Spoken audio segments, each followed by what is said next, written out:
Hello everyone, welcome to Joy Kids Online Service.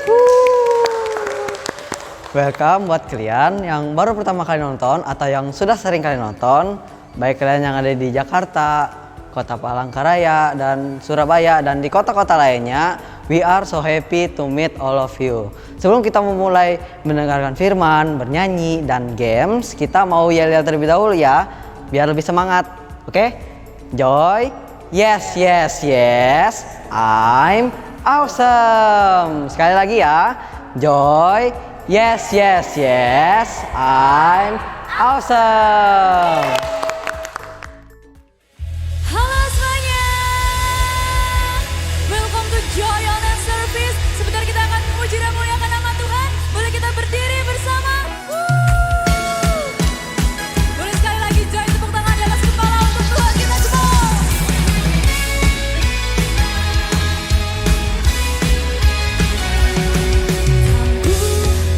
Ku lewati segalanya, Roh-Mu kuatkan dan teguhkanku iman, gantikan semua raguku, milik-Mu hidupku, kemuliaan bagi-Mu. Haleluya, terpujilah Tuhan. Haleluya, Tuhan Yesus baik. Haleluya, Tuhanku luar biasa, dulu sekarang selamanya.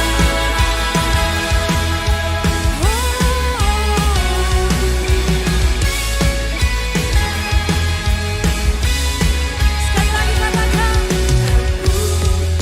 ku lewati segalanya, Roh-Mu kuatkan dan teguhkanku, amin. Iman, gantikan semua raguku, milik-Mu hidupku, kemuliaan bagi-Mu.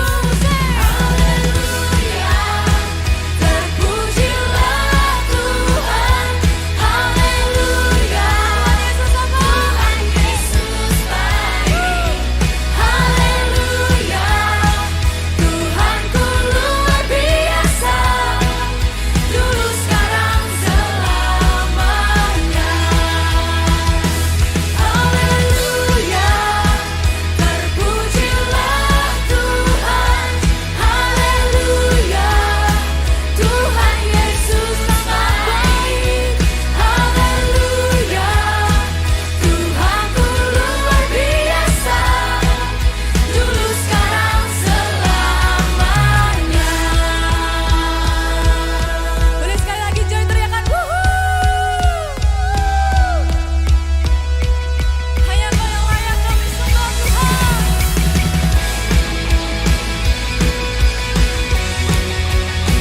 Hanya Engkau Tuhan.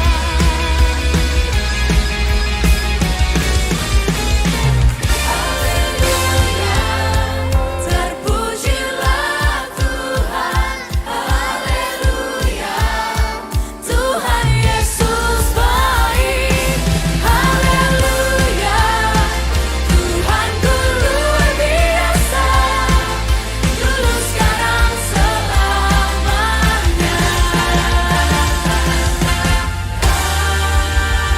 Berikan sorak-sorai untuk Tuhan kita. Terima kasih Tuhan. Terima kasih buat kasih setiamu bagi kami Tuhan. Boleh Joy sekali lagi kita angkat kedua tangan kita di hadapan Tuhan. Kita mau sama-sama arahkan hati kita kepada Tuhan. Kau singkirkan semua keburukan, semua kuasa gelap, karena ada Yesus. Kau diami dengan kebaikan, dengan kasih Tuhan.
ini Tuhan, Tuhan Yesus ada bersama-sama dengan kami.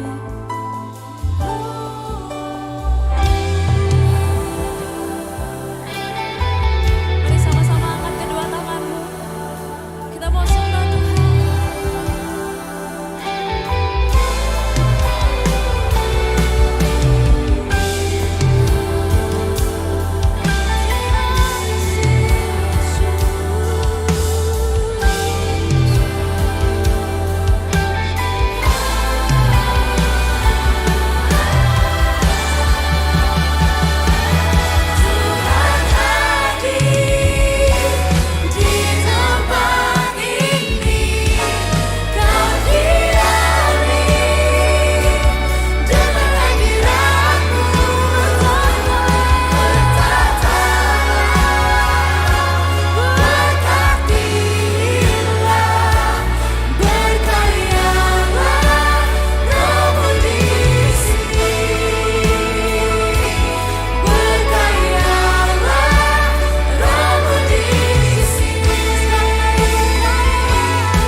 Berikan tepuk tangan untuk Tuhan kita. Terima kasih. Terima kasih ya Tuhan. Kami mengucap syukur untuk kesempatan kami boleh memuji dan memuliakan nama Tuhan. Sebentar kami akan melanjutkan acara kami Tuhan. Tuhan sertai Tuhan dari awal pertengahan hingga akhirnya di dalam nama Tuhan kami Yesus Kristus. Yang percaya sama-sama katakan amin.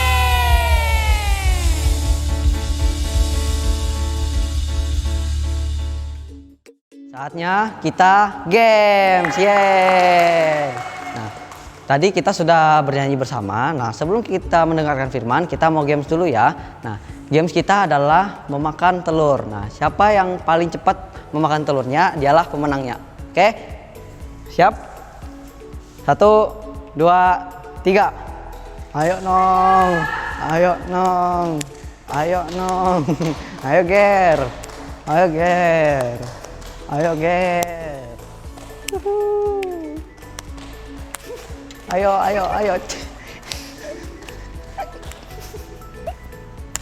Ayo Ger. Ayo Nong, cepet Nong.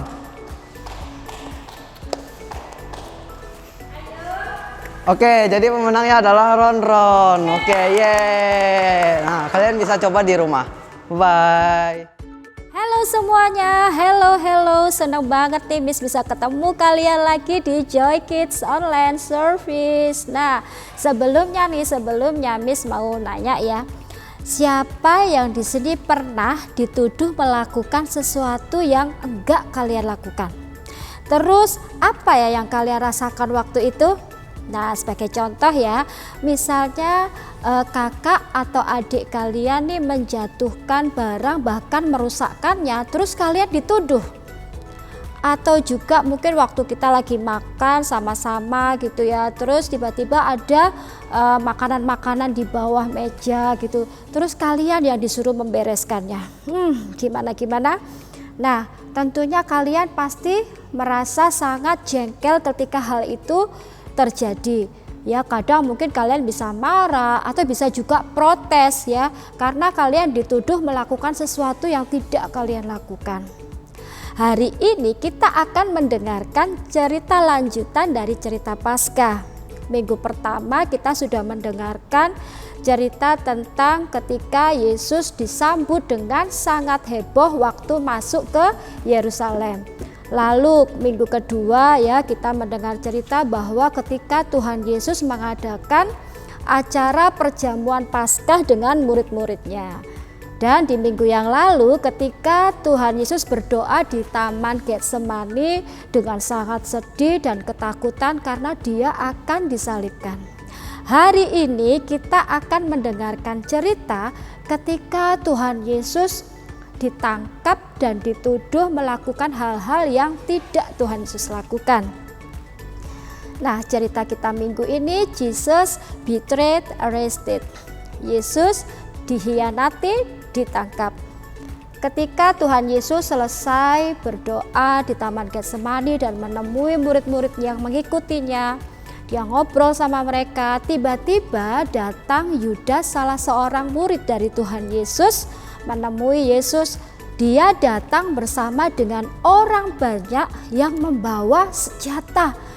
Mereka bawa pedang dan juga pentungan. Mereka ini disuruh oleh imam-imam kepala dan juga pemimpin-pemimpin Yahudi yang pada saat itu mereka juga nggak senang sama Tuhan Yesus.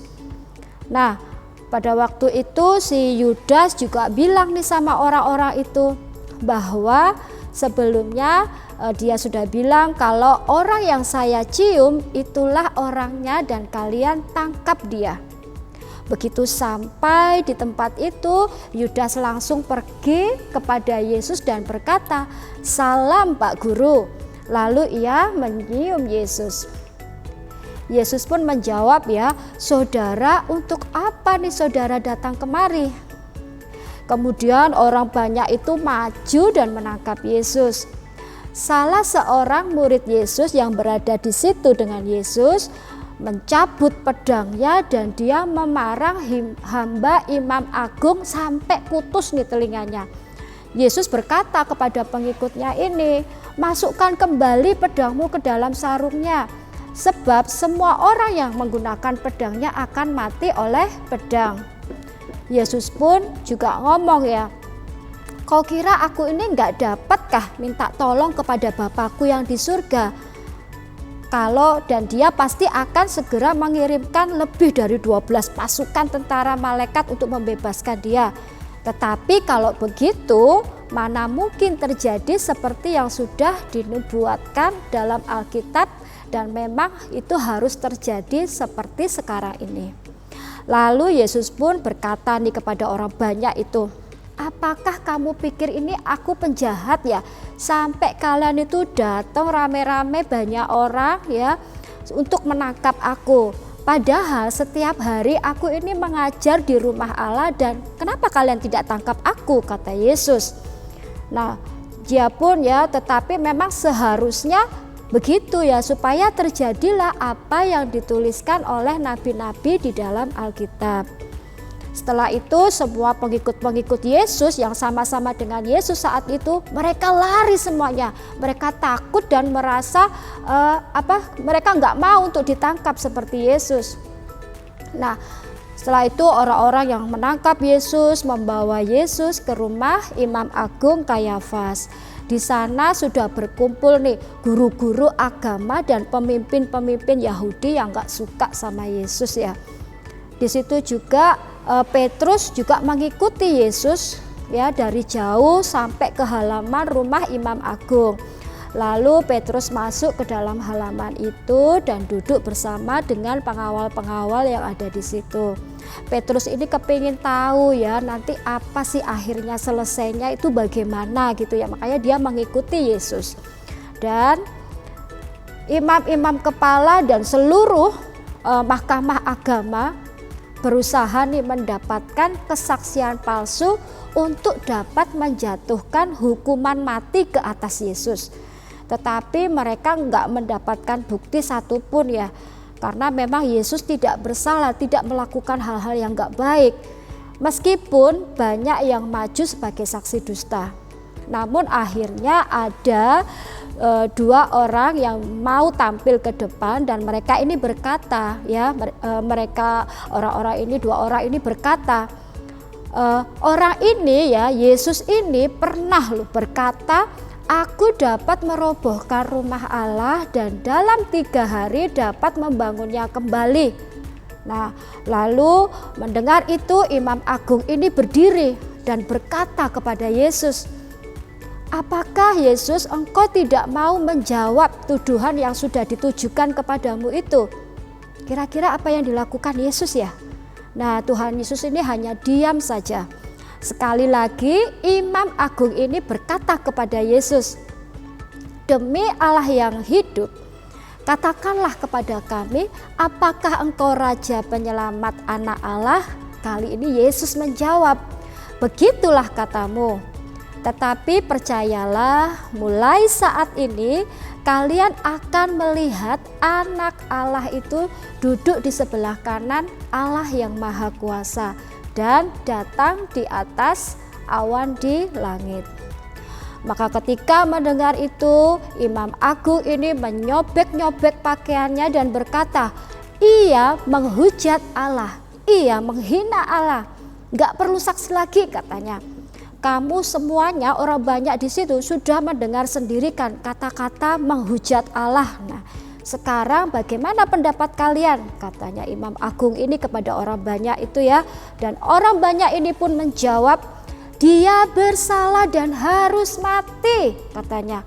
Lalu mereka pun meludahi muka Yesus, dia memukul Yesus, ada juga yang menampar dia dan berkata, coba tebak dan beritahu kepada kami nih, hai Raja Penyelamat, ya sambil mengejek-ngejek gitu, siapa yang sudah menampar engkau gitu. Oh, dan kita mau kembali lagi ke cerita Petrus. Nah, ketika Petrus sedang duduk di luar di halaman melihat itu terjadi, salah seorang pelayan wanita saat itu datang dan berkata kepada Petrus, bukankah engkau ini juga bersama-sama dengan Yesus orang Galilea itu ya? Katanya. Tetapi Petrus menyangkal di hadapan mereka semua, dia nggak mengakuinya. Nah, dia ngomong nih, saya tidak tahu apa maksudmu, jawab Petrus ya. Lalu ia pun pergi ke pintu halaman dan seorang pelayan wanita yang lain melihat Petrus dan berkata kepada orang-orang di situ, orang ini nih juga bersama-sama dengan Yesus dari Nazaret itu loh. Nah, lalu apa yang dilakukan Petrus? Wow, Petrus ini menyangkal lagi, dia nggak mengakui lagi, bahkan bersumpah, sungguh-sungguh saya nggak kenal loh sama orang itu, kata Petrus. Tidak lama sesudah itu orang-orang yang berdiri di situ datang juga kepada Petrus dan berkata lagi, pasti engkau salah seorang dari mereka ini ya, karena kelihatan banget dari cara ngomongmu. Lalu Petrus pun mulai menyumpah-nyumpah, nggak ngakui lagi dan berkata, saya tidak kenal orang itu katanya. Saat itu juga ada ayam berkokok. Dan Petrus pun langsung teringat nih sebelumnya bahwa Tuhan Yesus pernah ngomong sama dia, kalau sebelum ayam berkokok engkau sudah 3 kali mengingkari aku. Lalu Petrus pun pergi keluar, teringat hal itu dia merasa sedih banget. Nah kids, Tuhan Yesus ini ditangkap oleh orang-orang dan juga tentara seperti penjahat ya. Kalian tahu nggak penjahat itu apa? Yes, penjahat itu adalah orang-orang yang melakukan hal-hal yang tidak baik, yang buruk. Contohnya nih, mencuri, merampok, melukai orang lain, atau bahkan bisa melakukan hal-hal yang lebih jahat lagi. Tetapi Tuhan Yesus enggak melakukan hal-hal yang buruk sama sekali. Yang Tuhan Yesus lakukan selama di dunia ini tuh bahkan melakukan hal-hal yang sangat baik. Dia melakukan banyak mujizat, menyembuhkan orang sakit ya. Dia berkhotbah, bercerita tentang perumpamaan seperti yang kita pernah dengar dulu, dan juga dia bercerita tentang kerajaan sorga dan juga banyak hal lainnya yang sudah Tuhan Yesus lakukan. Tetapi Tuhan Yesus ini ditangkap dan dituduh melakukan hal yang Tuhan Yesus tidak lakukan. Kalau kita tahu ya, pastinya Tuhan Yesus ini merasa sangat sedih. Karena apa? Karena Yudas Iskariot sebagai muridnya sudah mengkhianati dia, menjual dia dengan sejumlah uang, dan juga ada murid-muridnya yang waktu di Taman Getsemani meninggalkan dia karena mereka juga merasa takut kalau ditangkap juga. Dan juga ada yang gak kalah sedihnya juga ketika Petrus, dia tidak mengakuinya. Petrus menyangkali dia kalau dia itu kenal sama Tuhan Yesus. Nah kids, tapi kita mau lihat sama-sama hari ini alasan kenapa sih Tuhan Yesus itu mau melakukan semuanya itu. Padahal Tuhan Yesus itu gak salah, dan dia juga tahu kalau dia itu bakalan akan dihina, disiksa, diolok, dipukuli, disalib. sampai akhirnya mati karena apa? Karena ini, no one will ever love us like Jesus. Yes, tidak ada satu orang pun di dunia ini yang mencintai, yang menyayangi kita seperti Tuhan Yesus.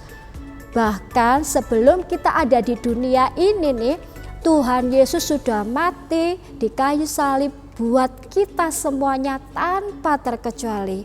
Karena apa? Karena no one will ever love us like Jesus. Kalau mungkin di antara anak-anak ada yang merasa, kok aku nggak disayangi ya, kok aku nggak dicintai ya. Mungkin kalian juga merasa my parents di rumah ini nggak sayang sama aku, lebih sayang sama kakak, mungkin lebih sayang sama adik. Atau bahkan mungkin di sekolah kita pernah dibully oleh teman-teman kita dan kita merasa sedih, kita merasa sendiri, nggak ada yang sayang sama kita ya. Nah, ini penting untuk kalian ingat semuanya bahwa kita berharga bagi Tuhan. Sekali lagi, kita berharga bagi Tuhan. Saat kalian berpikir bahwa kalian tidak ada yang menyukai atau menyayangi, selalu ingat ini bahwa Tuhan Yesus selalu menyayangi dan mencintai kita tanpa terkecuali. Dan ingat bahwa seperti sumber kebenaran kita hari ini, no one will ever love us like Jesus. Boleh sekali lagi ya, no one will ever love us like Jesus. Sumber kebenaran kita hari ini adalah no one will ever love us like Jesus. Kita ucapin sekali lagi ya, no one will ever love us like Jesus. Ayat penuntun kita diambil pada Matius pasal 26 ayat 47 sampai ke 75, or Matthew chapter 26 verse 47 until 75. Ayat hafalan kita ada pada Efesus pasal 3 ayat 18 yang berbunyi, saya berdoa semoga bersama-sama dengan semua umat Allah kalian dapat menyelami betapa luasnya dan panjangnya serta tingginya dan dalamnya kasih Kristus. Or Ephesians chapter 3 verse 18. And may you have the power to understand, as all God's people should, how wide, how long, and how high, and how deep His love is. Mari kita berdoa. Tuhan, kami bersyukur Bapa pada hari ini kalau kami belajar Tuhan bahwa Engkau adalah Tuhan satu-satunya yang mencintai kami lebih dari siapapun. Biarlah Engkau menyertai kami selalu Bapa, Engkau menyertai keluarga kami, Engkau menyertai teman kami. Dan ajarilah kami Tuhan untuk selalu serupa dengan-Mu Bapa. Terima kasih Tuhan, inilah seru doa kami di dalam nama Tuhan Yesus kami berdoa, haleluya, amin. Joy Kids online service kita sudah selesai. Jangan lupa like, subscribe, and give positive comment. Bye-bye.